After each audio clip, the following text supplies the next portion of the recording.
Okay સાહેબ, આપના પરિચયથી શરૂઆત કરો. ડીવી Lakhani, chief engineer technical, PGVCL, Rajkot. શું કહેશો સાહેબ, આજે કમોસમી વરસાદ થઈ ગયો છે અને પ્રી મોન્સૂન કામગીરી પણ મળી નથી કરવા, પણ છતાં પણ કેવી રીતે હવે સુસજ્જ છે પીજીવીસીએલ? છેલ્લા થોડા દિવસોથી વાતાવરણમાં પલટો આવેલો છે, જેના કારણે કમોસમી વરસાદ અને પવનને કારણે અમારી ઘણી બધી વીજ લાઈનો, વીજ વાયરો ક્ષતિગ્રસ્ત થયેલા હતા અને ઘણા બધા વિલેજોમાં પણ પાવર સપ્લાય છે એ ક્ષતિગ્રસ્ત થયેલો હતો.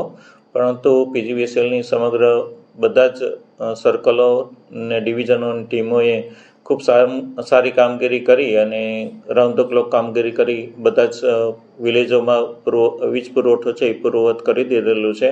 એવી રીતે રાજકોટ શહેર, પછી ધોરાજી, જેતપુર, બીજા વિલેજોમાં પણ, ખાસ કરીને ભાવનગર સાઈડમાં પણ, ભાવનગર છે, અમરેલી છે, બોટાદમાં છે, ત્યાં પણ શરૂઆતના સેશનમાં વધારેમાં વધારે ડેમેજ થયેલું હતું, પણ એ બધું જ વીજ પુરવઠો છે રાતોરાત છે એ પૂર્વવત કરી આપેલો હતો. રાજકોટ જિલ્લા શહેરની વાત કરી સાહેબ, કઈ રીતની અત્યારે મેન પાવરની ને સાધનોની તૈયારી? સામાન્ય રીતે રાજકોટ શહેરની વાત કરીએ તો રાજકોટ શહેરમાં 3 ડિવિઝન અને 21 સબ ડિવિઝનો છે અને 3 HT સબ ડિવિઝનો છે, જે સામાન્ય રીતે HT લાઇનની કામગીરી કરતા હોય છે.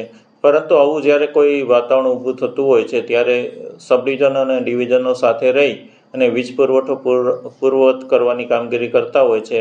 આના માટે રાઉન્ડ ધ ક્લોક પણ કામ કરતા હોય છે.